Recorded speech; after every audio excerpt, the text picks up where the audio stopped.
or for so many different things. Everything we are doing in life is because someone told us to do. If you had joined us yesterday and we were talking about the gender identity and gender completion, which the Supreme Pontiff of Hinduism gives through the Paramashivam program, even there, one of the major things, one of the major points which we had discussed is how even our gender is not dictated, is not something which we know for ourselves. If someone tells you you're a boy, you have to accept that you're a boy. Someone tells you you're a girl, you have to accept that you're a girl. These are societal conditioning, societal patterns which have been put into us by society. And so that is why everything which we don't have any completion in that. Either in our gender identity, we are not experiencing completion. And it's the same thing with life as well. Society tells you to go to school, society tells you to go to college, society tells you to get a specific job in a specific range, market, or workforce, professional life. Everything to you is dictated by society. At the maximum, they might give you a few options here and there, but the fundamental flow, the blueprint of your life is being given to you by society. And unfortunately, individuals, youngsters are not taught how to design their life, how to actually discover what is that they really want to do in life without a purpose. To put it in one simple word, life without a purpose. And so this is one of the many problems, one of the many things humanity doesn't know what to do. They're just so confused, not knowing what to do with themselves, not having a direction in life, not knowing what to do next. This is one of the major completions, one of the purposes of your life you're going to discover in the Paramashivam program, which Swamiji is going to be gracing us with today. Is going to be gracing us with all tomorrow. That was so beautiful, Mangala Maharaj. Now I think I should just skip the suspense and get into the real topic, which is training your brain to reflect the consciousness. That is the topic which we are going to be discussing about today. So Mangala Maharaj just explained about Adi Kailash and how the lifestyle and how the mission, the whole thing that Swamiji is reviving started in the Adi Kailash. How is that related to the topic that we are going to actually be looking into, which is training your brain into reflecting the consciousness itself, reflecting Swamiji, the ultimate, Paramashiva himself?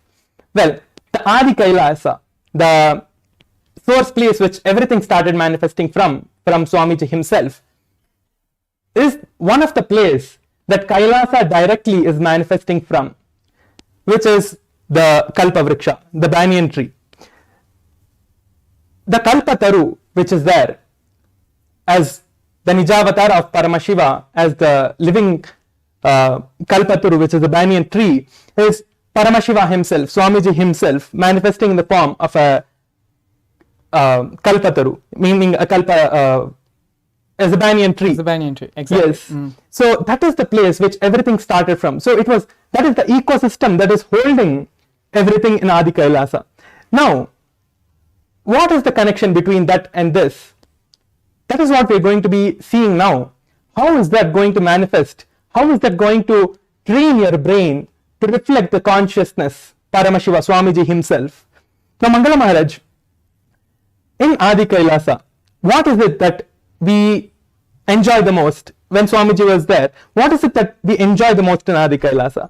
Actually, Adi Kailash itself is such a good experience. In my time when I was there in Adi Kailash, for many different reasons, we used to go and travel, and we would go for awakening programs, or we would go to a different Adinam. We would travel for different things. But only when you come back to Bidadi, only when you come back to Adi Kailash, you feel like it is home. You feel, it just feels, there's a subtle experience that you have when you come back to Bidadi, when you come back to Adi Kailash. And that in itself is such a beautiful experience to have. It's Swamiji, literally his blood, sweat, everything is. If you actually go and look through the Nithyananda, and you go through the history of Bidadi, history of the Sangha, you can see that even the Laughing Temple, the first kutir which was constructed, the first buildings which were constructed in Adi Kailash, Swamiji himself had put his own, using his own hands, his own blood and sweat was used in creating those places. He himself would not only put the bricks, even bake the bricks. He would get the mud, he would make it into clay, properly put it in the proper shape, and he would burn it in the whole night. He would put it for burning under the fire, on top of the fire, and he would even make the bricks. So forget about just even constructing the building, even making the material to make the building itself, Swamiji had done personally by himself. He had done so much of hard work to build Adi Kailash. And so literally you can say that not just in a spiritual sense, but even in a physical, in the reality of our plane, in our physical matter reality, Adi Kailash is literally Swamiji's own extension. Many times Swamiji himself has told that my whole body, my whole extension of his own body. And there are like so many experiences. I can just keep on going on and on and on about the different ways how Adi Kailash is special and how Swamiji himself has it's just an extension of Swamiji, the whole Adi Kailash experience, the whole breathing space of Adi Kailash. So many of my own personal skin diseases and problems which I have, they become irrelevant on Adi Kailash. Even if I go and travel to Chennai or some other place, it starts coming up. But then when I immediately come back to Adi Kailash, everything just, after a couple of days, after a couple of weeks, it just disappears by itself. And so Adi Kailash by itself is a kshetra. Many times we have gone over this point and we've told again and again repeatedly. And it's, it's public knowledge. Adi Kailash is a very special kshetra. But it's much more, it just directly, it feels like home. The completion which happens on such a level, you didn't even know you needed to have completion in that place. Very beautifully, actually, yesterday we had a sharing from Jared, who shared that you don't know how far you have gone down until you attend the Paramashivam program. You don't even know the different kind of sufferings you're having until you attend the Paramashivam program. It is a literal acid wash the Supreme Pontiff of Hinduism is doing throughout our being, throughout our whole, and inside, outside, everything. The Supreme Pontiff of Hinduism, Swamiji, is just doing an acid wash and completely cleansing our being of any incompletions, any problems, and certain things. It's like when you have a problem in your life, it's like having, there's a certain thing, certain which is not attended in your house. It could be, a smelly slipper, a smelly sock, or a proper sewage which has not been cleaned properly. Initially, you know that the problem is there, but without attending to the problem, by and by, the smell starts growing in the house, and you also become insensitive to the damage which is being done. You start becoming insensitive to the junk, to the dirt, to the sewage which is being accumulated. And so because we have become so insensitive to the problems and the reactions and everything which is happening, and it's not that sewage is just, piling up in a corner of the house. It is spreading, it is creating diseases, it is creating problems, it is spoiling the food which you're cooking in your house. It's creating so many multiple different types of problems. But because we became so accustomed to the sewage, so it's just been there for so long, we forgot to even address it as a problem. These are the different kinds of problems. These are the patterns. These sewages are the different patterns which we are facing in our life, and we have become so, what is the word which I used? So redundant of it. We have become so accustomed to it that we don't even realize that it is there. Yes, Maharaj. So all our viewers may be thinking now that, yes, how is this all related to the topic that we are actually going to be discussing today? How is Adi Kailasa, the great ecosystem which has been built by the Supreme Pontiff of Hinduism himself, how is that going to help us? How is that related to anything in the Paramashivam program that is happening tomorrow and every day till March 1st? They all might be wondering this. Now, let me tell you all that the Paramashivam program is nothing but the whole ecosystem itself recreated to all of you and given as the Mahaparamashivamam. All of you have been experiencing, and whoever are watching, whoever have never attended Swamiji in any other program, who have just come to the program, who have just come here and just seeing us for the first time, Adi Kailash is an ecosystem for enlightenment. Anyone who is seeking for enlightenment, or even if not enlightenment, even if you are just seeking for a better life, even if you are just looking for, okay, I need some kind of a change in my life. If you see any of the kids these days, any of the teenagers, anyone, they might be just stuck in their life in so many different ways. They are stuck in so many different problems in their life. What is Adi Kailasha? Mangalaha Maharaj has so beautifully explained now. That ecosystem itself is manifesting in the Paramashivam program. And through the Paramashivam program, all of us are getting our brain trained. And the initiation that Swamiji is giving, that is what is going to awaken and reflect the consciousness, the Paramashiva Swamiji himself in all of us. So the training that we are getting is all the other things that we are doing in the program, like the yoga that we are doing and other processes, other kriyas, other meditations that we are doing in the whole day program, is all the training for that one experience, for that one reflection of Kailasa, of Paramashiva himself, Swamiji himself in all of us happening. That is what is the glimpse of the whole Adi Kailasa being given, the whole ecosystem manifesting in our life, in just the place that you are living. It's just Swamiji giving the whole enlightenment to you wherever you are, wherever you, maybe Swamiji is like giving the whole thing to you and making you all experience that no one should ever miss. Swamiji is making sure of that no one even misses this in any circumstances of their life if they're not able to travel, because many people have seen that in when the programs used to be conducted in Adi Kailash, so many people used to be able to not travel because they were not able to get the flight tickets, they were not able to get the visas, they were not, so many different reasons people used to not be able to travel. But now Swamiji is manifesting the Kailasa itself, the Adi Kailasa itself in all of your lives, wherever you may be, whoever have maybe before because of some obstacle you have not been able to manifest the Paramashivoham or Mahaparamashivoham or any of the inner awakening programs that was conducted by Swamiji himself in Adi Kailasa or any other Kailasa. Now it is coming to all of your place as Kailasa itself coming to all of you. Swamiji himself is coming to all of your homes and giving, like, the whole initiation itself is coming to you wherever you are. You don't have to do anything literally. You just have to come and be attentive and be present in the program in front of Swamiji when Swamiji is giving the initiation. That is all that you need to actually do. There is nothing else, and there is literally nothing else that you have to do. There is only just coming and being part of it and sitting in front of Swamiji and nothing else. There is nothing else that I have to tell that you have to do this, you have to do that, nothing. You just have to come and be part of the program. The rest will happen by itself. The training your brain means just sitting in front of Swamiji. Just sitting in front of Swamiji to for Swamiji to do what he's supposed to do. We don't know what Swamiji is going to do to us. Everybody, what Swamiji is going to do is completely different. The experience I have, the experience someone else has is completely different. It's never the experience is going to be the same.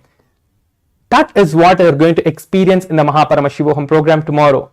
You're going to be getting trained and getting the consciousness itself of Paramashiva, Swamiji himself, reflected in your being. So you are going to be manifesting Swamiji himself in your life, and there is nothing more beautiful than this that could happen to anyone. Just to expand upon what Paramashivam Maharaj had shared, today Swamiji is gracing us in the Sarvanya Peetham with the energy and space of the Adi Kailasa Sarvanya Peetham. Like this, every single day, the Supreme Pontiff of Hinduism is going to be coming in that space, in the bhava, in the environment, the Vatavarna of each Sarvanya Peetham. So like today we are having the Adi Kailasa Sarvanya Peetham, tomorrow it's going to be a different Sarvanya Peetham, day after tomorrow it's going to be a different Peetham. And so the same way how Swamiji is bringing these Bhava Samaya Darshans, we're having the Bhava Samaya Darshans for almost a couple of years now. Swamiji has been continuously, regularly giving us various Bhava Samaya Darshans, and that's only being expanding and becoming more and more. So how having the Darshan of Venkateshwara, Darshan of Kalabhairava, of Lingodbhava, having all of them just being manifested in your screen, whether you're watching on your phone or your laptop or your TV, Kailasa is coming to you, Swamiji is coming to you, and that is only being expanded, not just to limited to the deity, to the God that Swamiji is manifesting, but also the Vatavarna, the environment, the Sarvanya Peetham also is being manifested, and that space, the same feeling, energy of that, of whatever the Sarvanya Peetham is, whatever the Pita is, the same energy is coming along as well. And so this is some of the things which you cannot actually, no one else can replicate. This is something which only Swamiji is doing, and only Swamiji can do for all of us, for humanity. I mean, come to think, how many of us even knew about the different Sarvanya Peethams until Swamiji revealed and shared all these great truths, great experiences with all of us. And so in many ways, it is only because of Swamiji we are truly not only discovering Hinduism, but also discovering ourselves. Truly, what does it mean to be alive? What does it mean to have to, to be a contributing member to society? How do we find the solutions to the problems which we are having in our life? For all of these answers, it is only one: Hinduism, reviving the authentic Hinduism, which Swamiji is doing in every possible way, every possible aspect, and in every possible method. And so the topic of today's session, train your brain to reflect consciousness, is nothing but allowing Swamiji to work on you, being in the space of completion, having these right understandings. Actually, very beautifully, Swamiji had shared that in the Agamas, in the Jnana Pada, especially of the Agamas, all the Agamas are divided into 4 parts: Charya Pada, Kriya Pada, Yoga Pada, and Jnana Pada. So in the Jnana Pada part of the Agama, Paramashiva very beautifully says that to manifest any solution in your life, to solve any problem in your life, There's no need for any technique to be practiced. Knowledge is solution. These are the exact words which Swamiji said. Knowledge is solution. When you have the right knowledge, naturally the solution will manifest, naturally problems. When it comes to fire, all of us have the understanding that if you touch fire, if you put your hand in fire, you are going to get burned. It is a simple knowledge. There is no technique which you need to do about it. There is no special seminar which you need to have about it. You simply know the fact fire burns. You put your hand in the fire, it will burn. It's a simple knowledge. It is the same way. Everything in life, when you have the right understanding, right context, you know why it is wrong for you, how it is going to damage your body, damage your system.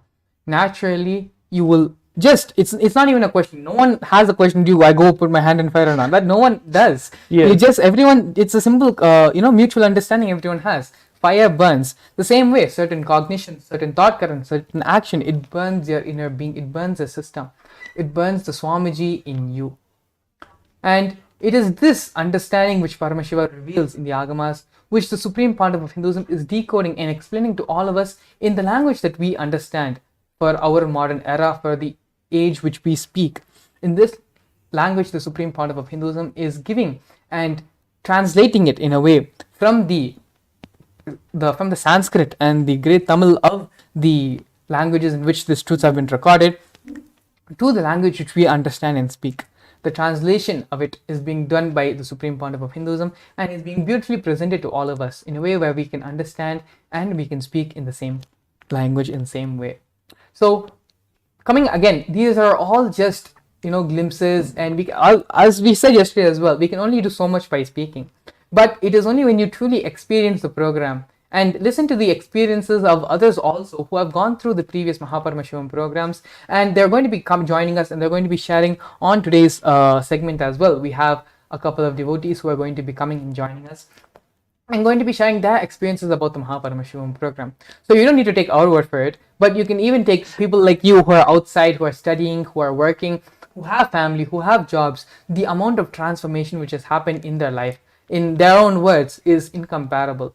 The amount of possibilities which open up in their life is unimaginable. They will be trying to do one thing, but a possibility, a door, a path, a new way for another thing opens up. Yesterday, beautifully, Tirupaya was sharing. He wanted to contribute, to do more contribution through the field of yoga.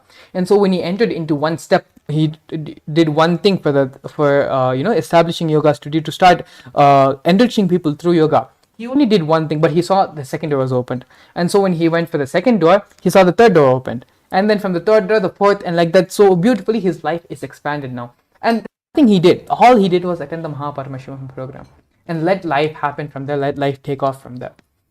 And so Swamiji is coming in the Bhava where he established the Adi Kailasa base for where the mission started. Is what is going to be expressed through the Supreme Pontiff of Hinduism tomorrow. So for all of you out there who feel that you don't know what is happening in your life, you're not sure what to do next, you just followed the rat race, you just followed what everyone was doing. One sheep jumps over the fence, you're like all the other sheep, you're also jumping over the fence, but you don't know, you're having an inner struggle. What is that I'm supposed to be doing in life? What is my contribution for society? Everyone is becoming a doctor, a lawyer, but what is it that I want to do? What is it that I need? For all of this, the simple answer is coming to the Paramashivam program, attending the Paramashivam program. But Mangala Maharaj, we have not even told the people how to register for the program still. So all of you, please scan the QR code that is being projected over here, and you will get into the Paramashivam program link, and you'll be able to register yourself or just fill your intentions, and we will reach out to you and help you manifest your reality and manifest the Paramashivam program in your life. So all of you now click on the QR code that is being projected over here, and you will be led to the intention form link, and you can fill your intention over there, and just filling this intention is enough. And filling this intention means taking a decision towards the Paramashivam program. That's all it is. The moment you just decide and tell that yes, I am going to attend the Paramashivam program and I want the breakthroughs to happen in my life. So just the decision is enough. You will see that Swamiji is manifesting in your life and making all the things, any obstacle that you might be having, anything that you feel that you are having, this is my difficulty, this is the difficulty, maybe you're if maybe someone in your house might not be wanting you to attend the program that Swamiji is conducting, or anyone who is any obstacle that you might have, you might not be able to do anything in your life, and because of which you are not able to attend the program, you can fill the intention form and just let us know that you want to attend the program, and we will make sure to reach you and cause your Paramashivam for you and make sure that you are able to attend the Paramashivam program. So now you can just scan the QR code and you will be able to fill your intentions in the QR code. Yes, thank you so much, Professor Maharaj. Going on talking about the Paramashivam program. Alternatively, if you have not been able to scan the QR code, you can also just visit the website paramashivoham.org, and that will also lead you to the landing page where you can register and submit your intention to attend the program. Yes. We have a huge team of people who are waiting for you to come with your intention, and they are going to help you manifest the Paramashivam program for you. So even here, you take one step towards Swamiji for attending this program. Swamiji is going to manifest even to make this program happen in your life. Swamiji is going to be doing it for you as well. Yes. And so with this, in the next segment of our program, we're going to be having some devotees to come and share their experiences which they've had of the Paramashivam program in the previous batch. So stay tuned, don't miss their beautiful sharings where they're going to share how their life has completely taken a complete 180 and they're living a completely different life compared to the life they've been living before the program. So please stay tuned, we'll be back after a short break. A more intelligently connected world leads to a brighter future.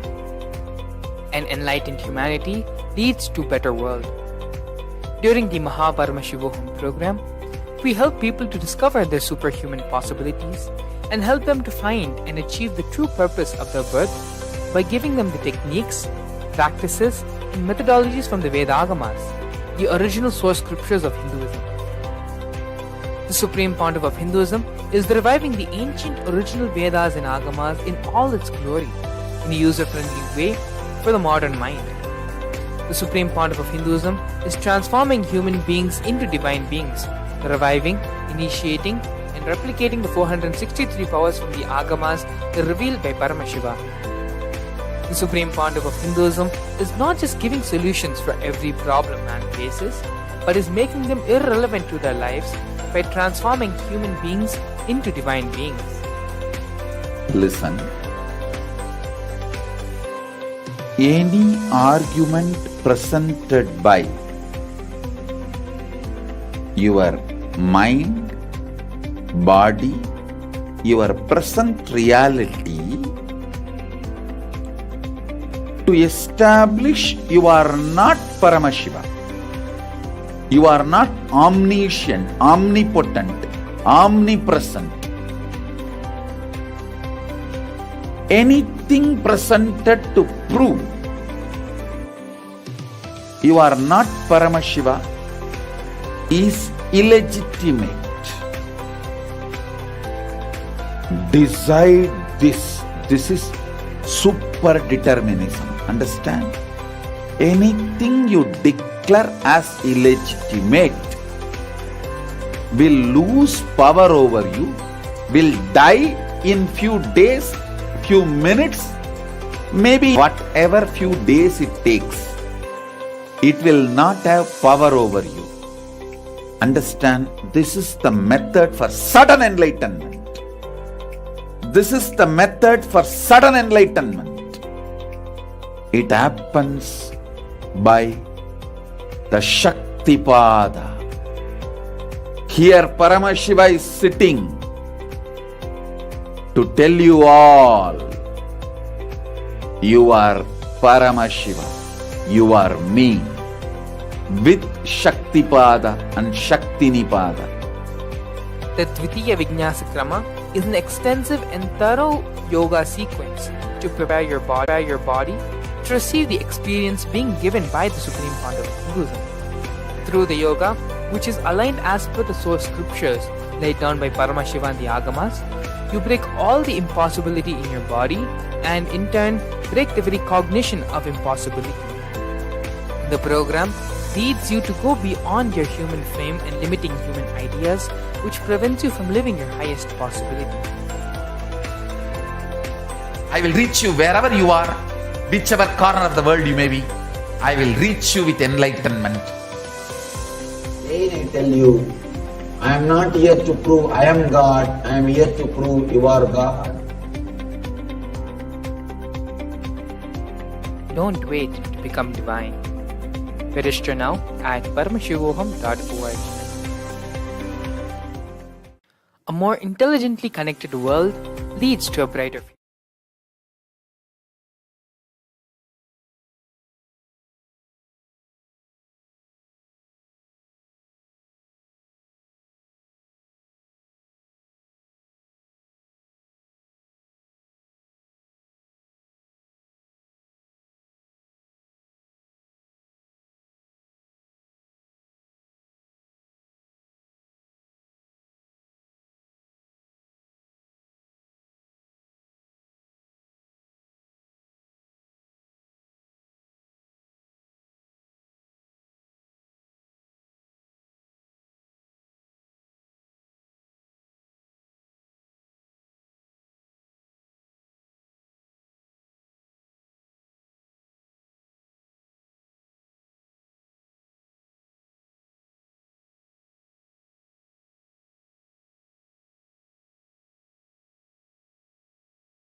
नित्यानन्दं परमसुखदं केवलं ज्ञानमूर्तं द्वन्द्वातीतं गगनसदृशं तत्त्वमस्यादिलक्ष्यम् एकं नित्यं विमलमचलं सर्वदी साक्षिभूतं भावातीतं त्रिगुणरहितं सद्गुरुं तं Namami.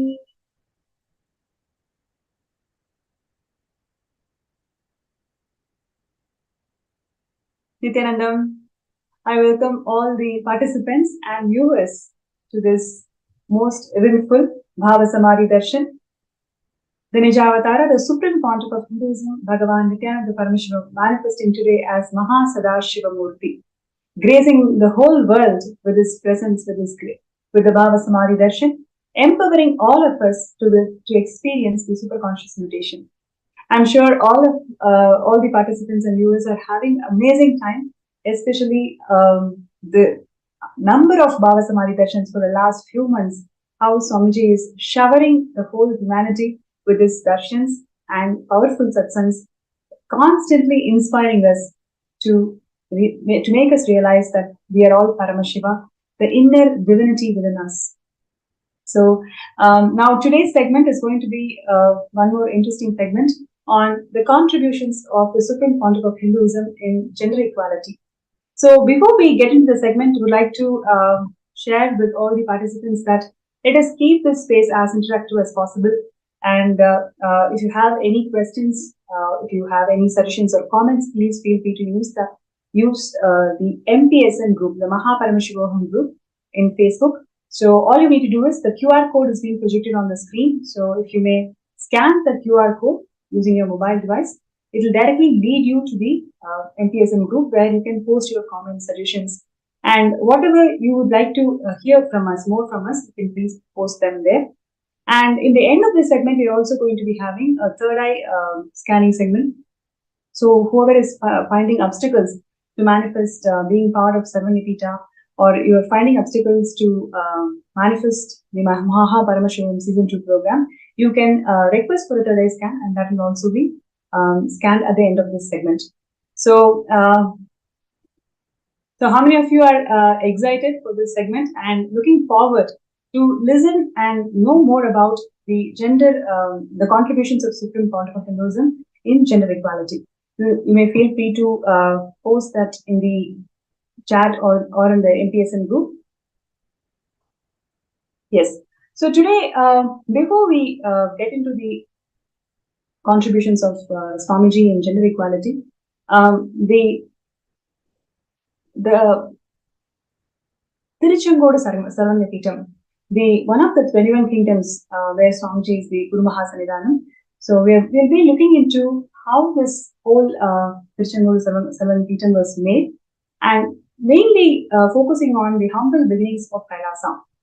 Today we know Kailasa as the first nation of Hindus, which is so historical. The plight of Hindus for the last 2000 plus years who went through brutal persecution, finally coming to the culmination where we all have the first nation, where the Supreme Pontiff of Hinduism is the sovereign and the constitutional authority guiding the whole humanity into the science of superconscious living. Today, Kailasa has established diplomatic relations with several nations in the world, and the policies of Kailasa is welcomed in global level, where it is actually being a trendsetter for approaching the world issues through the sciences, sacred sciences of Vedas and Agamas. And almost every week we have the Kailasa entering into a diplomatic relationship with another country. And so many contributions and so many success of Kailasa nation we have been seeing. But how did this all begin? So that is what we'll be looking into the first part of the segment, which is the humble beginnings of Kailasa. Swamiji has time and again shared with all of us that it is always one person at a time and one being at a time. What we experience as Kailasa today, it is all because of Swamiji's hard work, 30 years of hard work, which is something unimaginable. As a single person, Swamiji has built this whole nation out of his sheer love and compassion for the humanity.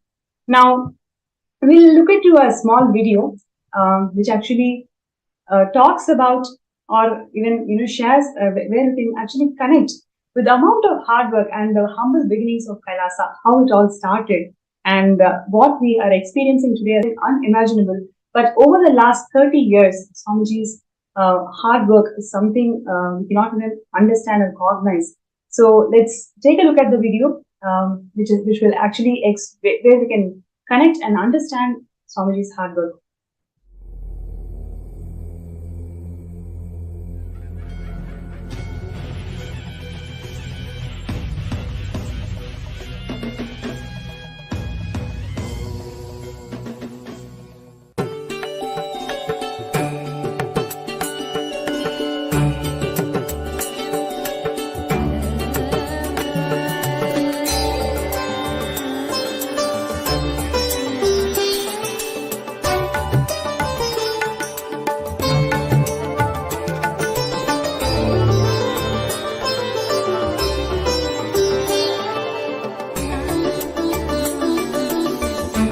Adi Kailash Kutir.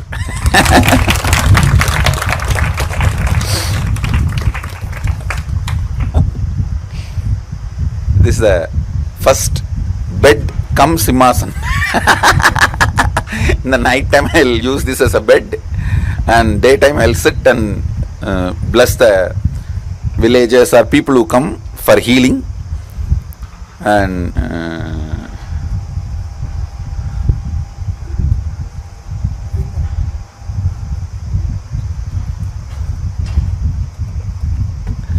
see that shed where the pujari is staying now, that used to be only single wall and just the top. There is no three-side wall. So, but this building was there, which used to stay Pratap, the earlier owner. He used to stay.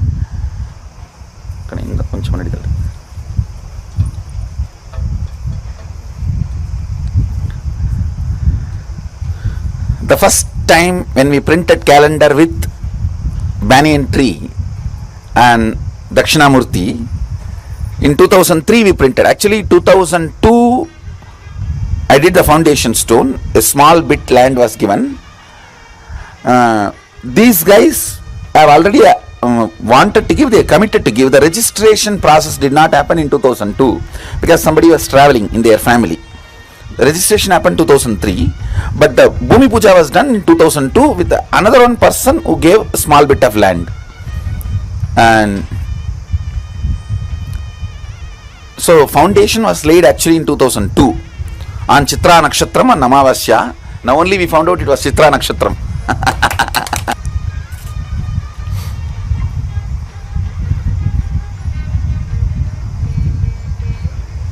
Gurukul can also come and hear the story.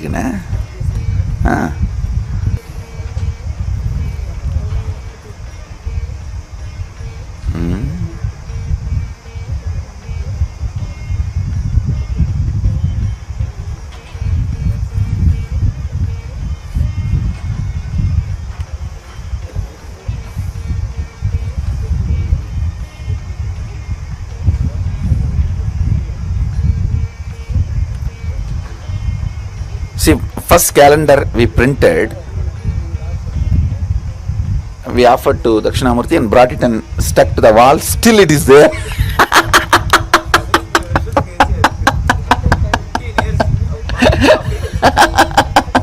Actually, Pratap had a high respect for me. So after he allowed me to started using this. He never stayed here. He used to stay only in that building. He shifted there. See, first I started staying there for few days, and then he saw that there was not even shade all these three side and the security things. Then he asked me, Swamiji, you stay here. Then started staying here. He built a toilet just for me, and then once I started staying here, he stopped using it. So if at all he comes, then I'll go and rest there. Used to have that one, that kair mat cart, the kaitakatal solumala, kair mat rope cart, that kind of a cart here. And then that started giving way. It became a little old. So then I started using this nighttime bed and daytime simhasan. This was the 2-in-1.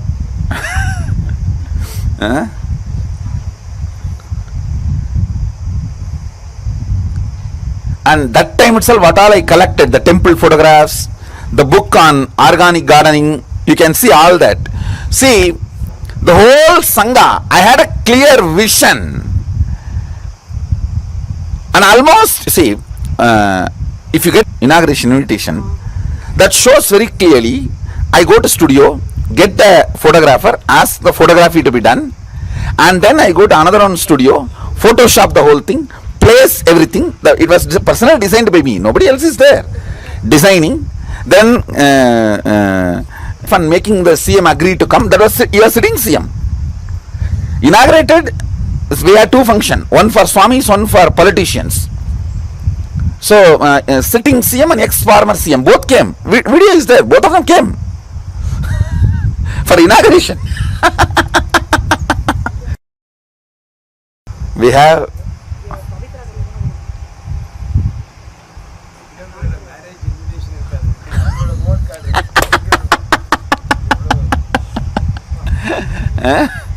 including the blessing cards we gave, everything we have a copy, and car sticker, like an internal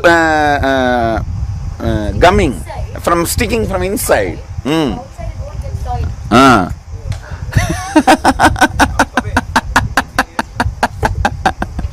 When we started, and where we get few hundred rupee and do a work, we get few more hundred rupee and do a work. That way of lifestyle, that way of functioning.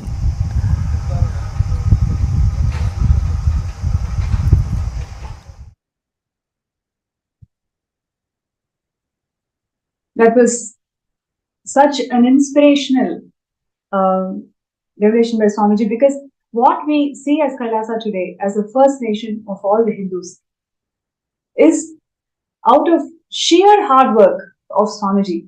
Right from like what Swamiji is saying, the sharings 2 decades before, how Swamiji started the whole Kailasa. And in today's segment, we'll be seeing the humble beginnings of Kailasa in Tiruchengodu Adi, which is even before this Adi Kailasa sharing. So literally, how Swamiji started his first monastery.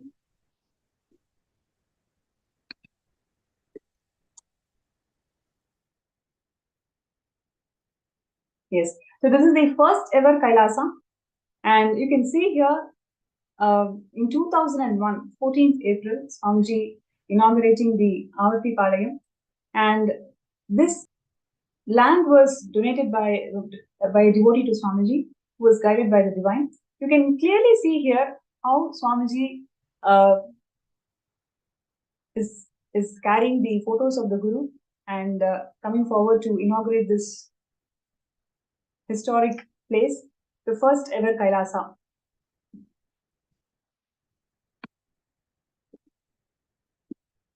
So this monastery is located in Bhavani Sangamam, a confluence of 3 sacred rivers, Kaveri, Bhavani and Amrita. And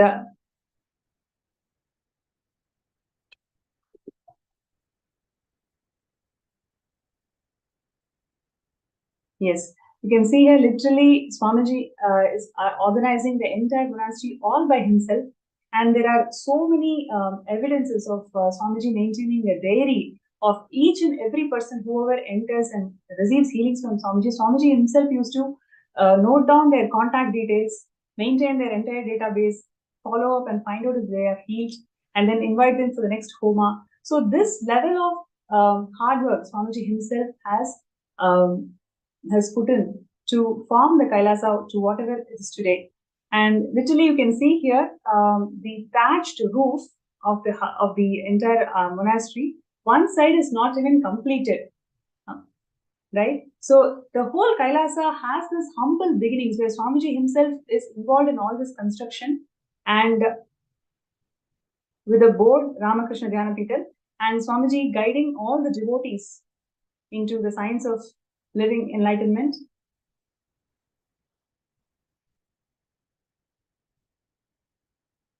So it was hours and hours Swamiji spent in building each and every person, each and every being. So there are so many evidences where Swamiji has recorded a complete diary of all the people whoever visits the Adinam, receives healing, their entire contact database Swamiji maintains and follows up and ensures that they are healed and invites them for the next puja. And after they come to the puja, how we can develop into Adinamasi. So like that, each and everything Swamiji used to do all by himself back in 2001 itself, literally 2 decades before. And that was the beginning of the first ever Kailasa. And slowly from there to Adi Kailasa in terms of Peter. And then literally Kailasas spread all across the world. And today they are standing as the first nation of Hindus. So one of the important contributions in today's segment, we're going to see one of the important contributions of Swamiji in terms of gender empowerment. Gender equality is one of the subjects that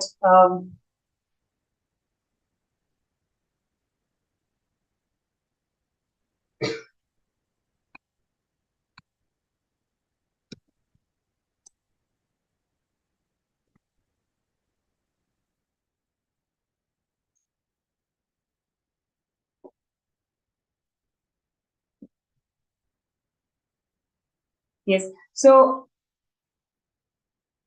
the devastating impact of gender bias in the modern world. So, how the women are treated today. For example, you take the stats, about 200 million children and women experience physical and mental violence today. A study that was published in February 2021 found that women with promising academic careers have limited leadership prospects in workplace, and they also experience sexual and emotional violence in the workplace. It also reveals that females, academic internal medicine hospitalists, face frequent gender based discrimination and sexual harassment in the workplace. And they also receive low pay, fewer benefits, fewer opportunities compared to men. And the pregnant or the nursing women are also ill treated. So there are several issues that we face in today's world in terms of gender equality, and it is not resolved. And even the feminism that we see today, it's not giving the desired results. It's all about competing rather than expression of unique aspects that each gender can contribute to a workplace.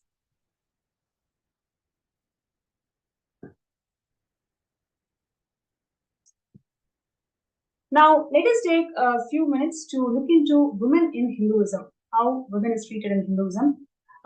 In Hinduism, women is the first guru, and Sadashiva says that Devi once asked, "If I see Guru and God both at one time, to whom should I bow down?" And Paramashiva says that you have to bow down to Guru, right? In Hinduism, Guru has the utmost importance because Guru brings God in our lives. Only by the grace of Guru, God happens in our lives, which is why Paramashiva tells us always bow down to Guru. And Hinduism, Mother is the first Guru. So this is how we worship feminine consciousness in Hinduism.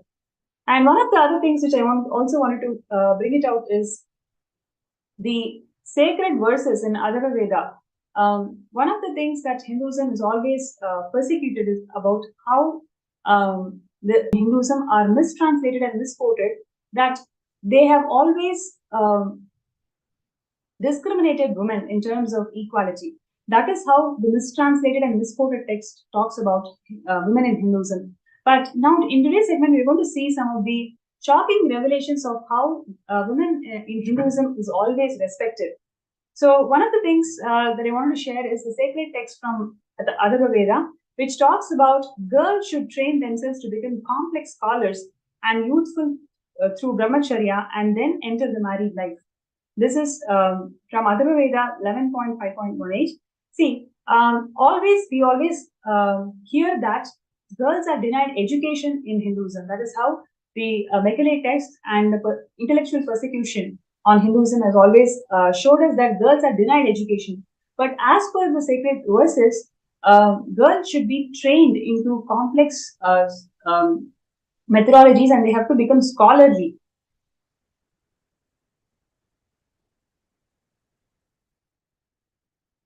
So next is parents should give their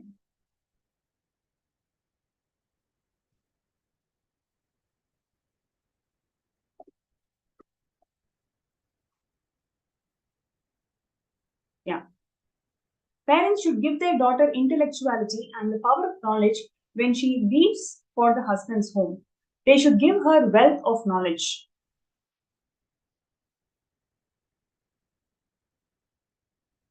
And once again, what we're seeing here is husband to wife, give us the discourse of knowledge. Well, again and again, all these sacred verses shows that Hinduism always promoted, in fact, revered women's knowledge and always empowered women with knowledge. Oh, women, you know everything. Please provide us the strength of prosperity and wealth.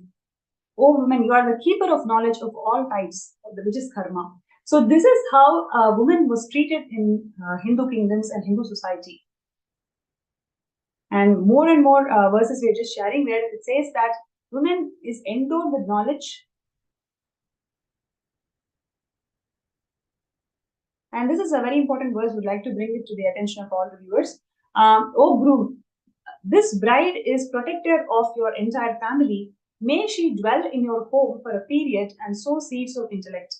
See, there is a verse, actually, textbooks, which talks about how woman is always under the shadow of a man right from her birth, whether it is a father or a brother or a husband, all the time she needs to be under the shadow of a man. So this is how mistranslated and text on Hinduism portray such that women is experiencing discrimination in Hinduism, but in reality, the women after marriage, she is revered for the kind of knowledge that she brings to the family.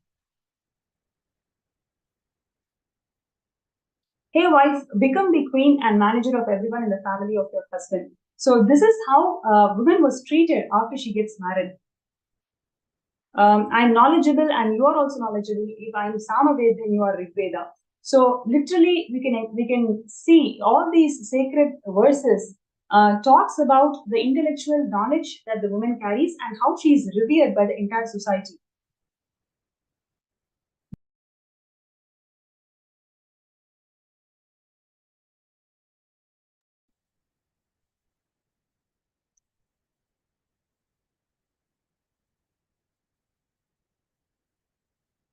So on one hand, we have seen so far that the intellectual knowledge of women in the society is revered.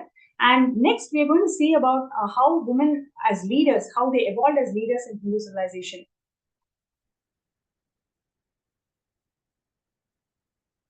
So one more sacred verse which talks about where a woman is sharing that my destiny is as glorious as the rising sun. I am the flag of my home and society.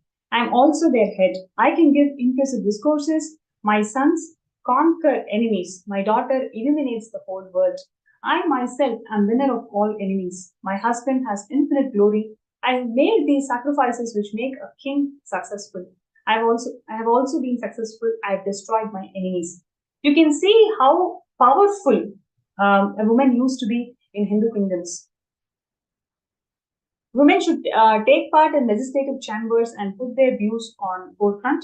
And in this mantra, it is enforced that wife or ruler should give education of politics to others. Likewise, the king should do justice for the people and queen should justify her role.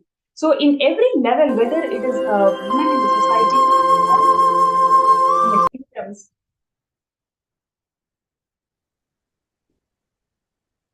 or a woman who is a ruler, in every level, woman is worshipped, revered, and respected for the knowledge and clarity that she brings to our lives. So this is how women used to be back in the days when Vedas and Agamas used as the constitution for running the entire Hindu kingdoms. And over the years, because of Hindu persecution, the first thing that the anti-Hindus did was completely they mistranslated and misquoted these sacred texts, where in a way that we started developing that hatred towards identifying ourselves as women in Hindu.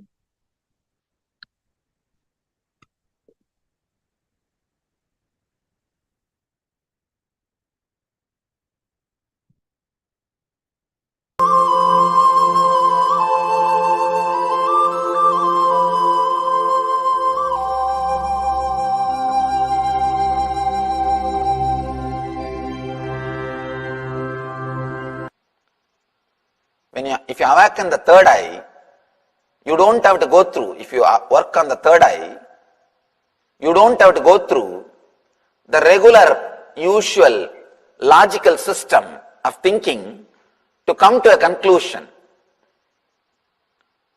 That is why, from the time immemorial, women of India are asked to work on the third eye.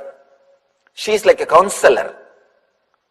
She is like a counselor. Always the husbands, they come back in the evening and put all the business problems in front of her, get her ideas and opinion and counseling. She was respected because constantly she works on her third eye. There are so many ways to work on the third eye. That kumkum or the bindu which you are using is also one method. And concentrating on the lamp. If you see a traditional Indian woman, it's nothing but working on third eye.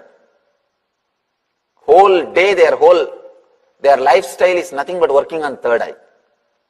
They are knowingly or unknowingly, they work on the third eye. And moreover, women by very nature are intuitive. They are very intuitive. Just by seeing somebody, they can tell where he is looking, what for he is looking. Because the intuition is a basic need for them to protect themselves. From the young age, they have to develop that intuition to protect themselves. It is not a luxury for them, it is a basic need for them. So just one glance is enough, where this guy is looking, what for he is looking, what he is thinking in the mind. You can't escape from women's intuition.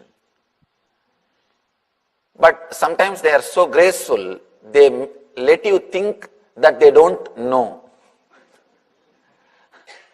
They just let you play your game. They do not want to be too much on you. But one thing I can be sure, the intuition power of women is lot more than men by the very nature. Second thing, the techniques traditional Indian women practice, like kumkum or every day sitting in front of that lamp and meditating on it, all these things are techniques to awaken the third eye.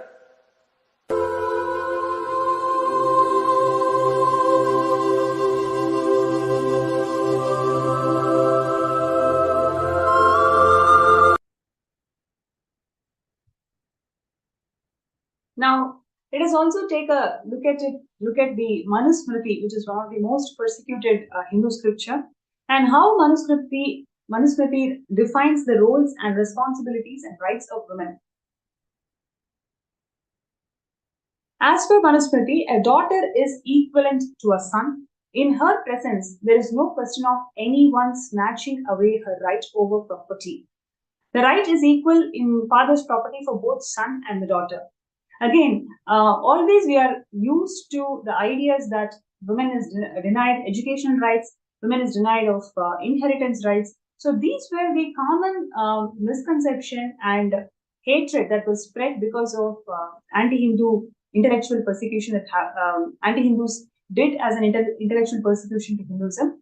And now in this whole segment we'll be talking about the different Hindu laws which literally empowered the Hindu women. A daughter alone has the right over personal property of her mother. That is one of the laws as per Manusmriti. And another law is, if a person has no kin or wife, then his wealth be distributed equally amongst his brothers and sisters. If the elder brother refuses to give a due share to other brothers, then he is held culpable by law. So, in fact, if you're not going to respect women in the society, you are actually considered as a culprit. So, those relatives who rob away or thrive on wealth, property, vehicles, or dresses of a woman or her family are committers of sin.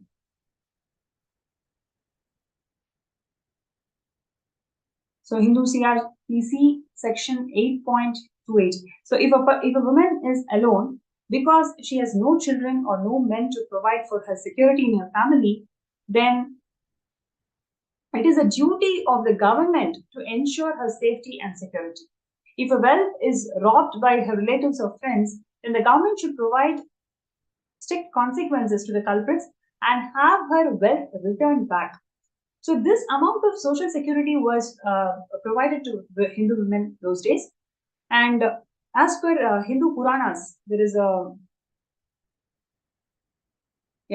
this beautiful ritual of Tulabharam where Bhagavan Sri Krishna on the golden throne, sat on a golden weighing scale, and his wife Satyabhama puts lots of gold jewels and coins to show her love towards Bhagavan Krishna.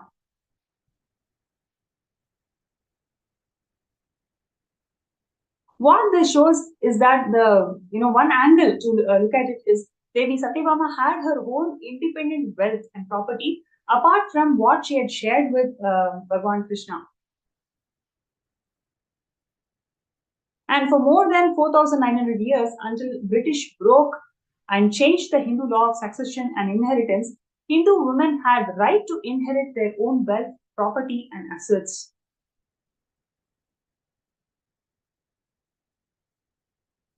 And to protect the interest of their interest of their daughters after marriage, Hindu kings and fathers would give huge shares of their wealth to their daughters, which they would exclusively own.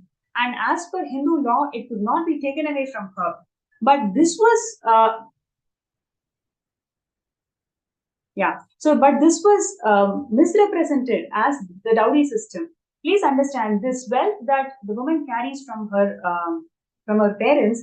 It is completely given to her, and she should not be sharing that wealth with others. So this is given as a security for her own life, not as I have to give this to get rid of my daughter from my family. That is how the misconception is always spread in the society about women.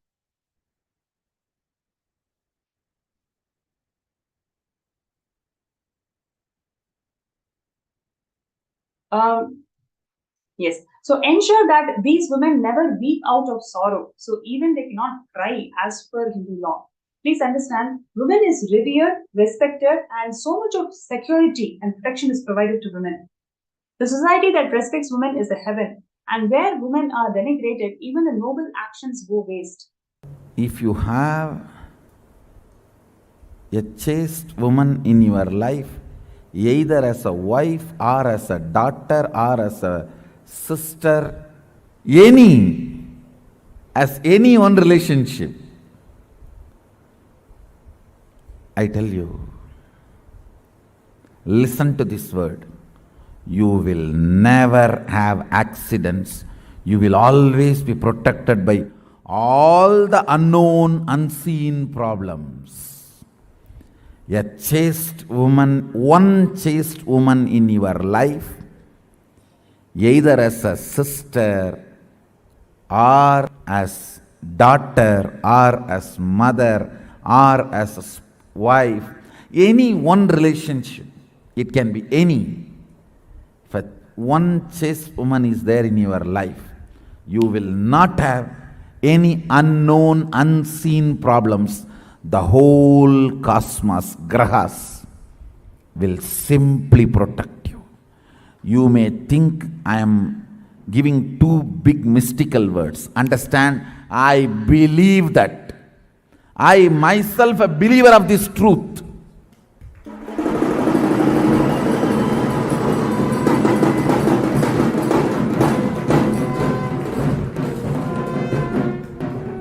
I myself a believer of this truth.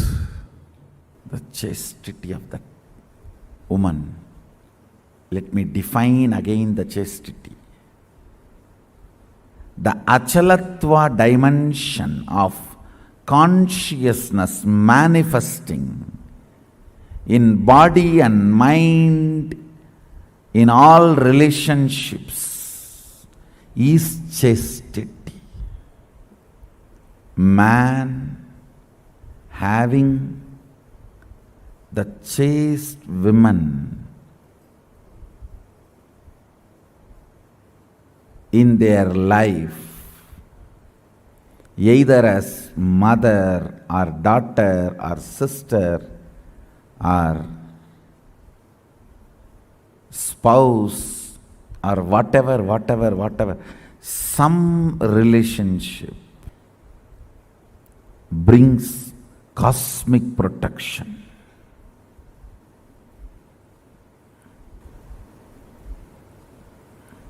You don't know the power of it. Maybe I'll have to have few days satsang just for that. Just for that. I think it is my responsibility to reveal the sacred secrets of chastity in every dimension.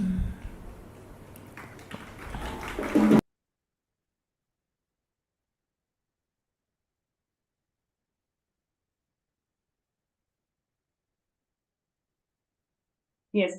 The Hindu law related to women assuming the role of a son in absence of male sibling.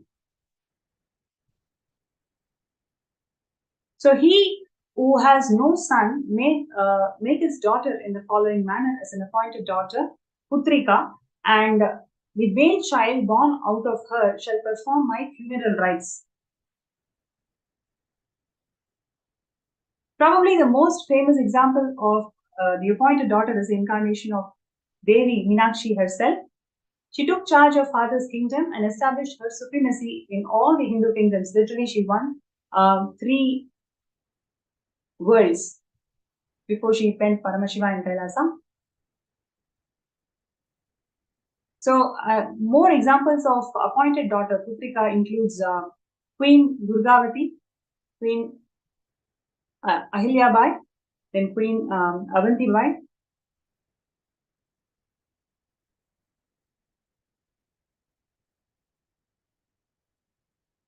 And then we also have Rani Lakshmi Bai.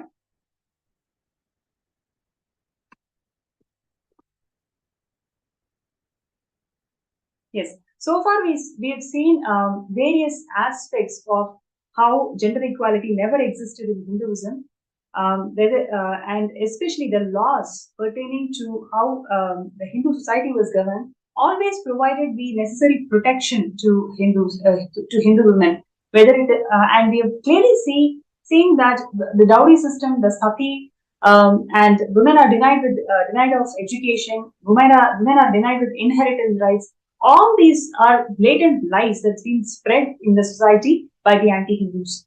And now in the next segment, we're going to see one of the most persecuted traditions of Hinduism, which is the Rudra Kanya tradition, which is actually called as a Devadasi's tradition, which is completely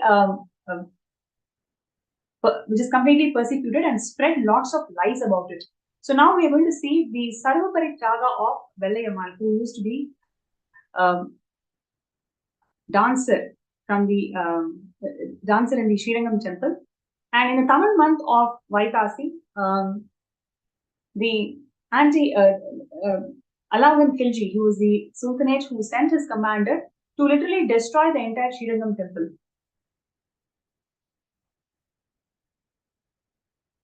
So in this attack, literally they killed about 13,000 Hindu men, but the sacrifice of 70 Devadasis literally saved the entire Srirangam, and especially the main deity, the Nambarmal, was protected because of the sacrifice of 70 Devadasis who were led by Vellayammal.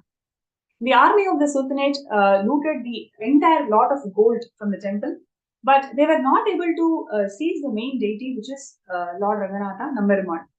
So at that time, what happened was Vellayammal, who was the Devadasi, she seduced the Sultanate king, and she took him to the top of the tower, and from there she pushed him from the top of the tower, and she also committed she also self-immolated literally. So, and the 70 Devadasis self-immolated themselves and literally burned the rest of the Sultanate army.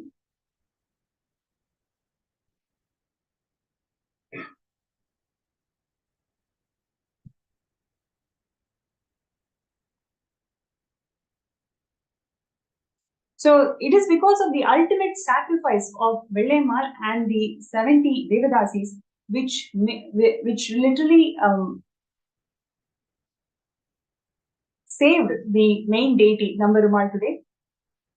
So it is not a laziness or it is not huge violence. It is actually the ferocious Tyaga, strategic Tyaga that these Devadasis exhibited those days, which saved this entire enlightenment ecosystem for us today. So, hailing Vellayammal's sacrifice, the chief of Vijayanagara forces away the Sultanate forces, named the tower after her. So, this tower always used to be colored in white. It's painted white. And even till today, on Adi Amavasai day, a homage is being performed on behalf of all the 13,000 Vaishnavite Hindu warriors who left their body, and the 70 Devadasis who sacrificed themselves to protect this enlightenment ecosystem of Srirangam. So the so-called gender equality that we are seeing today is actually infused in the Hindu kingdoms by anti-Hindus. It is not the Hindu scriptures. It is actually anti-Hindus who infused this level of gender inequality. So when facing defeat in the war, Indian royal women committed mass self-immolation by jumping into huge pile of fire.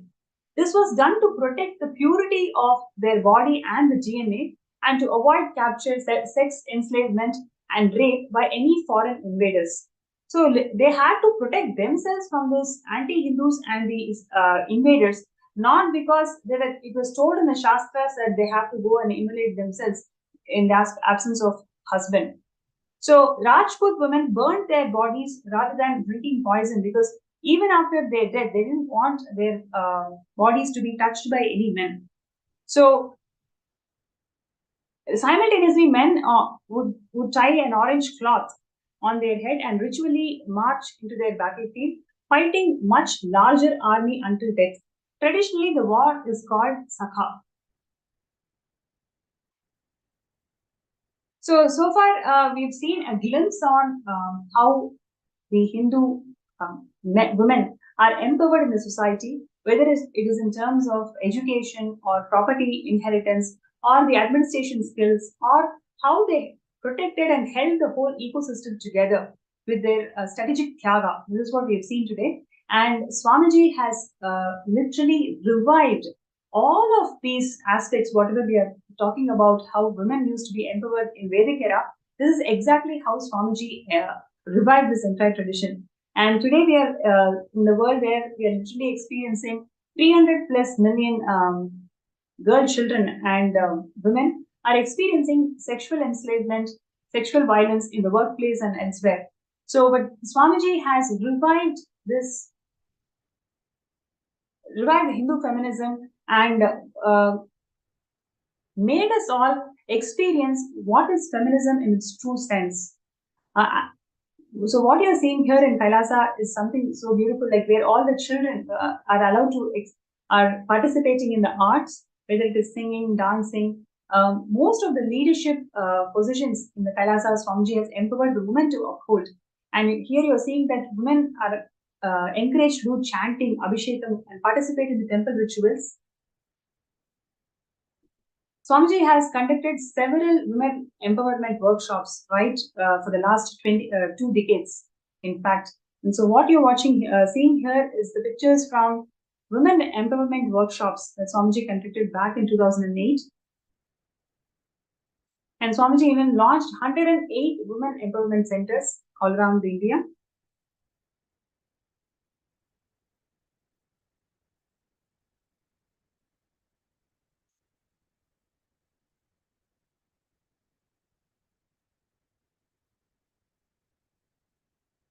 And Swamiji also introduced Nithyananda Grama Seva Yojana, where women from rural parts of India, they are empowered to self-sustain themselves.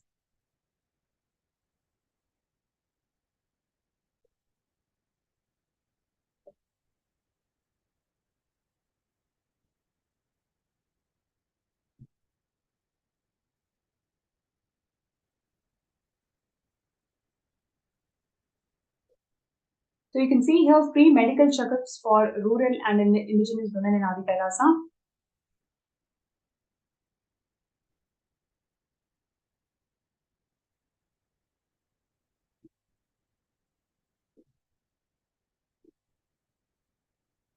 So several such initiatives the Supreme Pontiff of Hinduism has established in the last 3 decades of bridging the gap in the society about gender intolerance and gender inequality.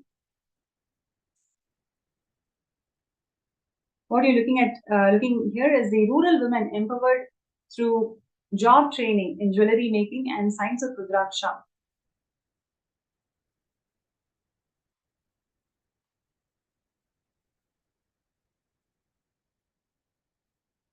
Kailasa also offers spiritual and mental well-being counseling to rural and indigenous women.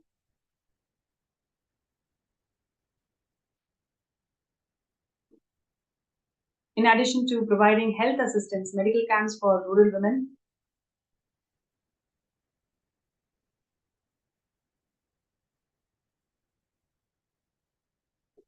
They also train for labor and trade through agronomy, farming, cultivation, and agriculture.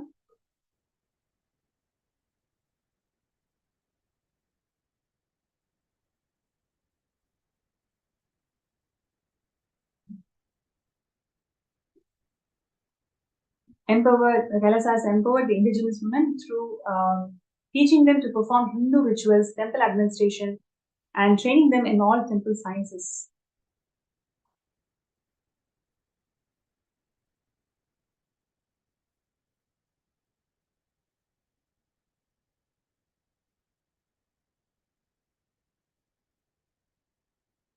So far we've taken a short various contributions that Swamiji has done to bridge this gap in the society where women feel suppressed and devoid of rights in today's world. How Swamiji has empowered the divine feminine consciousness in all the women and literally revived the way how women used to be treated in Vedic era, whether it is in terms of excellence in education, empowering them in administration, empowering them in inheritance and empowering them in expressing themselves through arts and tyaga, the undeniable tyaga that woman is always epitome of. We're going to be having a speaker who's going to share her experiences of being in Kailasa as a woman, how she was able to overcome the gender inequality that she faced in society, and how Swamiji's teachings literally empowered her to discover who she truly is. So it is my pleasure to welcome Ma Durjiti to the show today.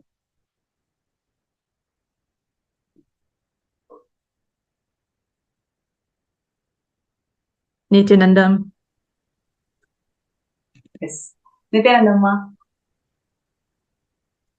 So first of all, thank you so much for joining the segment today. It is my pleasure to welcome you. And like I mentioned to all the participants and viewers, you've definitely gone through a lot before meeting Swamiji. And after meeting Swamiji, you can you can definitely see the changes and the confidence that you radiate as a being, as a woman in the society. So would you like to share an insight about how it was for you to be in the Swamiji and how the teachings of Swamiji empowered you to face the society and be sure of who you are? I knew from a young age I was different. And throughout my life, I just felt like I didn't quite fit into the world. And I felt somehow, somewhere out there, my tribe is out there waiting. And it turns out it's you guys. I've been, an LGBTQ woman since a very young age. And as a woman, we go through our struggles, our ups and downs, wanting to feel safe, having trouble feeling safe. And, you add the layer of also being LGBTQ plus on the spectrum of that. It's another layer of challenges you have to deal with. And I struggle to find my place in the world. But before I knew what Tiago was, I strongly feel that's what I expressed throughout my life. And ultimately, that's what led me to finding Swamiji and finding that place where I no longer feel that I don't fit in, like I found the right place. I was completely accepted, celebrated, and respected as a woman, and who I am as an LGBTQ woman. Wow. Would you like to share how Swamiji's teachings and Kailasa empowered you to be assured of this identity and also enrich the whole world about being confident about who you are?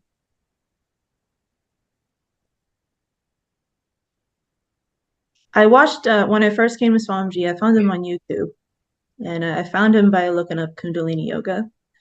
But I also watched his videos about female empowerment and Hindu women, and that greatly appealed to me.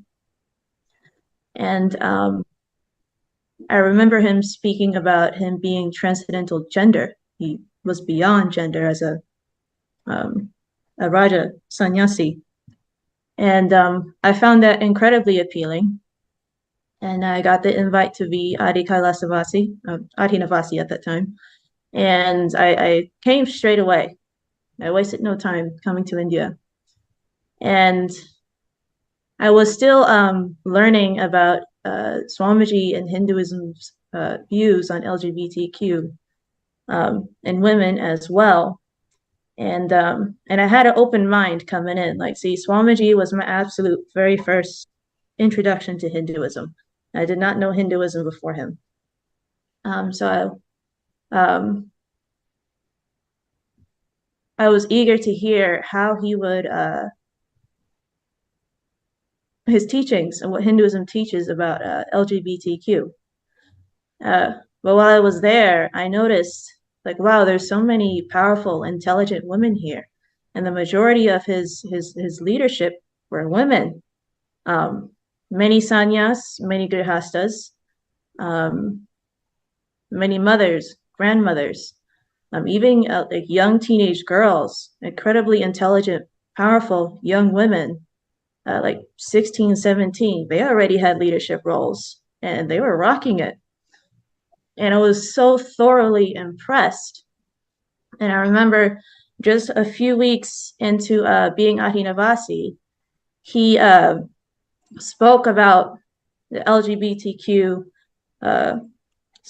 views and mentioned how we're actually respected, celebrated, and revered in Hinduism. And he started talking about the 11 genders. And I was just floored. And I'm like, see, I mean, I already knew this was the guru for me, but then I definitely knew that he was the guru for me. And Hinduism was absolutely a place I could go home. I was no longer orphaned. Hinduism was absolutely the path for me. Swamiji was the guru for me. And there was a place in Kailasa for me in my own unique path. And I was empowered and celebrated and accepted by many around me, and many like me as well. And since becoming his disciple, I felt incredibly empowered over the years, incredibly confident, like more sure about who I am. And I also learned that I'm more than just,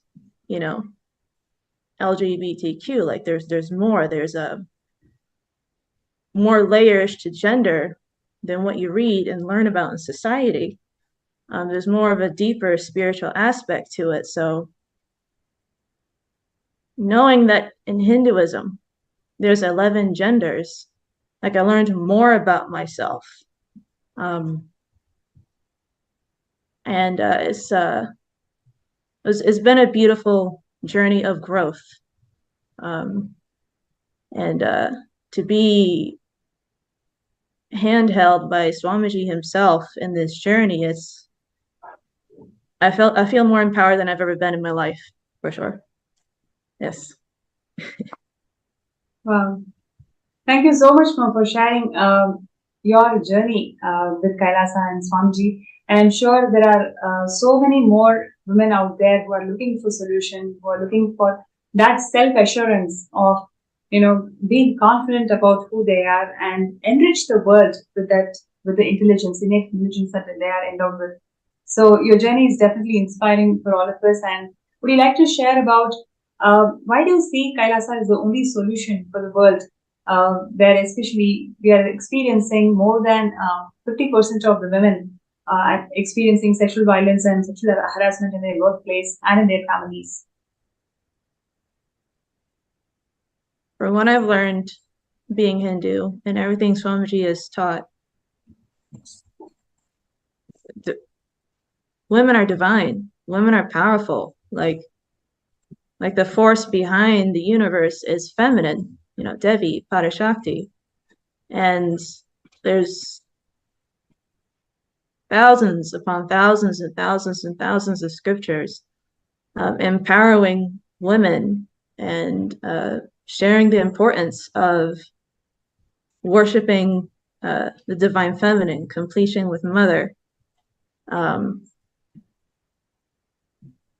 Every step of the way, like Hinduism has always protected women, stood up for women, empowered women, even down to laws about inheritance, taking care of a single woman who does not have husband or family and such.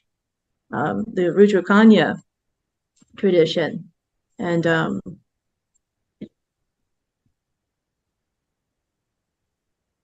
it's like it's in Hinduism, it's all encompassing. It protects and looks out for women in every aspect of her life. She doesn't have to pick and choose. Look at this, especially as a LGBTQ woman, like all of me is accepted, all of me is respected and celebrated, and the laws are meant to protect me too. And Hinduism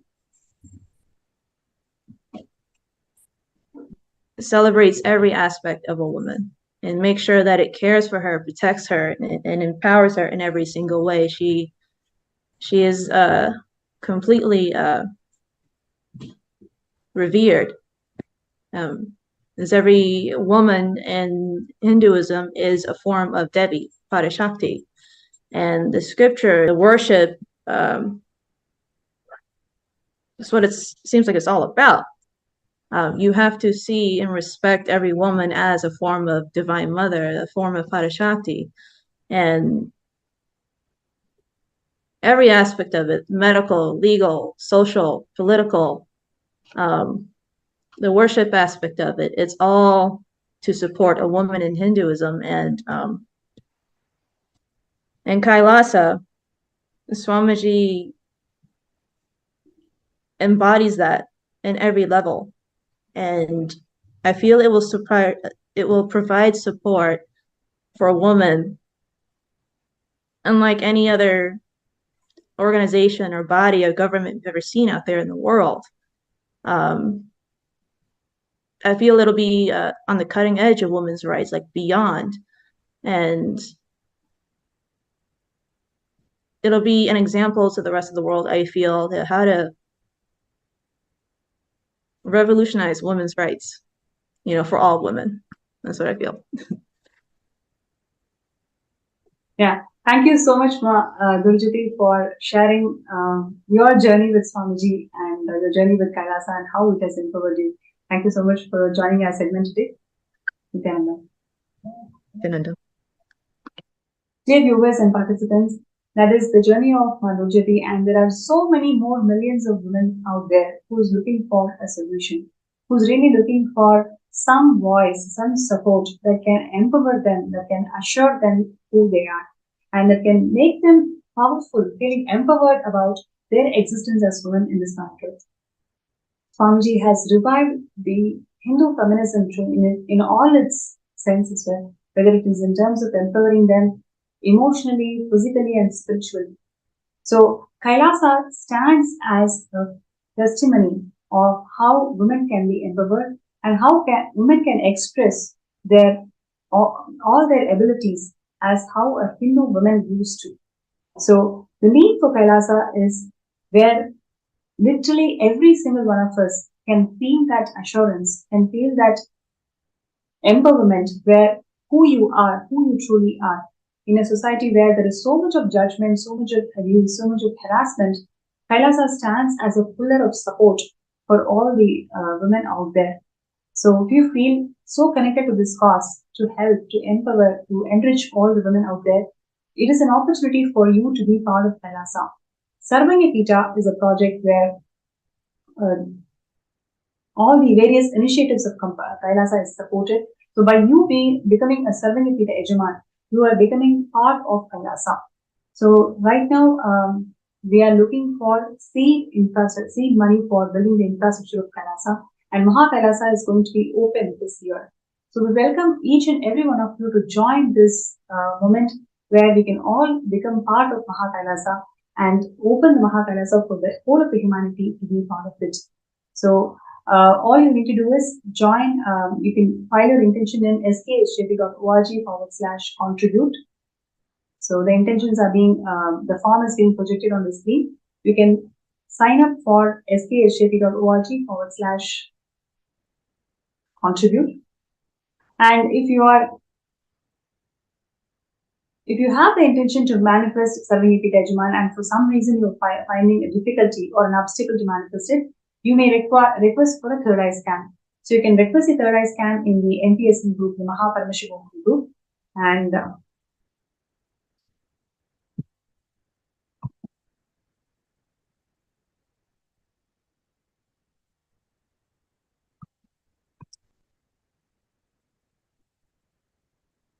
also would like to hear from the participants today. So many of you are women, and you have definitely connected with various other women in your society, in your office place, how they feel about themselves, how confident they are able to move and express themselves in society, you very well know.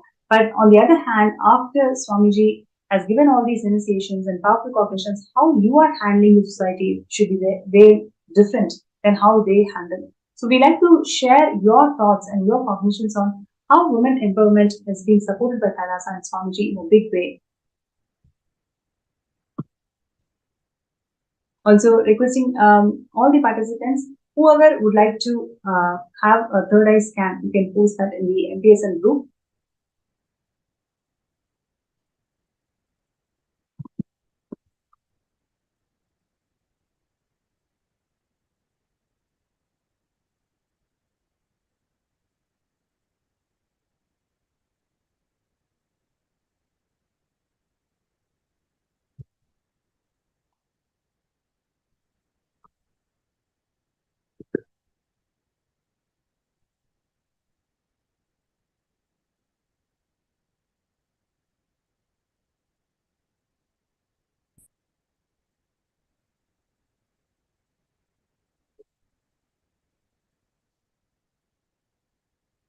Yes. So Yang Lin requested for a scan. Right. So I request you to be seated and chant Mahavakya.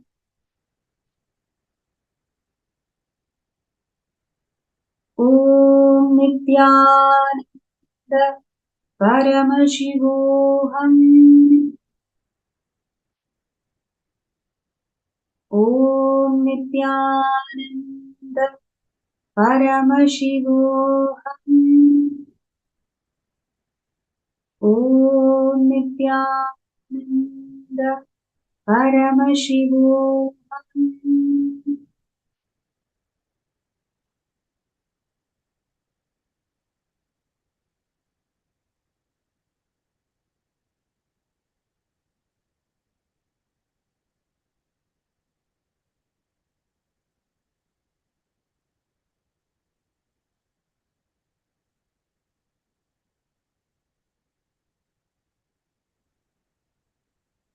Ma Yanglin.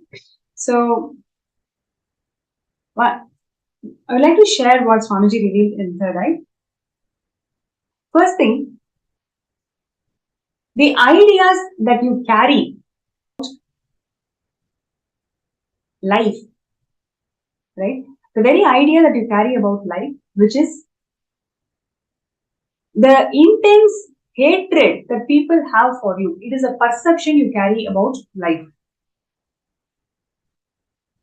Now, today, decide that it is just a perception. It is really a perception that people hate you. People have nothing to do about who you are and what you are doing. It is actually your perception which makes you feel that people hate you. So, Yanglian, today, throughout the day, all the exercises that we will be doing today, focus on this life cognition that you are carrying. Because of this life cognition, even in the places where you are expecting wealth to manifest, where you have given money and you wanted people to return the money, or where you wanted to manifest wealth, in all those places also, this very cognition that you carry about life, right? It is literally stopping that abundance to flow through you. So now today, take this entire day, sit and write down all the incidents wherever you felt this intense hatred from life. Complete with all of them. And of course, today's darshan, Swamiji is going to burn all of these limiting cognitions that you carry about yourself and life. Intensely connect with Swamiji and pray during the darshan for you to experience healing, for you to experience auspiciousness from life. So, with this, I would like to share with you, moment you start completing with this life cognitions, you will see wealth start to make it happen.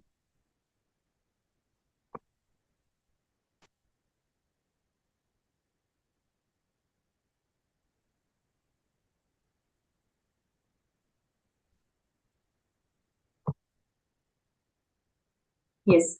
So, with this, we come to the end of this segment. I encourage and request all the participants, even if you have the intention to become a Sarvingapita Yajaman, but you don't know how to manifest, you need to understand that you need to take the first step. Just you taking that first step, Swamiji is going to take million steps for you to manifest this reality for you. So, requesting everybody, all the participants and viewers, decide to be part of this Kailasa nation, which is going to solve so many global problems that we are facing in the world today. Kailasa is the only solution that the humanity needs, and Swamiji is reviving Kailasa exclusively for all of us, and he has descended as incarnation of Paramashiva to revive Kailasa and bring back the glory of Hinduism, which has time-tested solutions for all the global problems that we are facing in the world today. So, with that note, we'd like to end today's session with the Purna Mantra. Om Purnamada Purnamidam Purnat Purnamudachyate Purnasya Purnamadaya Purnameva Vasishyate Om Shanti Shanti Shanti Hari Om Tatsat Sarvam Bhagavat Shri Nithyananda Paramashiva Padukarpanamastu Om Nithyanandam.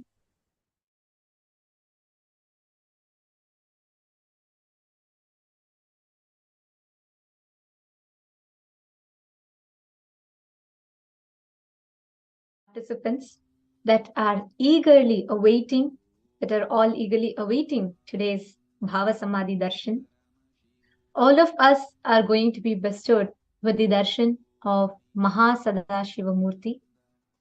We are going to be having the divine audience with Paramashiva himself, where all of us invariably, whatever walk of life you are from, or whatever space that you are right now in, nothing matters. Whether you're stuck in some issues or you're stuck with something inside you or outside you, none of these matter, because all of us are going to enter into the Bhava Samadhi. All the live viewers that are watching us on YouTube and Facebook, if you want to be a part of this live Bhava Samadhi that's happening, you can avail this opportunity by signing up for Mahaparamashivoham, because in Mahaparamashivoham, right now, in just a few more minutes, we are going to be having a very, very special darshan and a very special session directly with the Supreme Pontiff of Hinduism himself.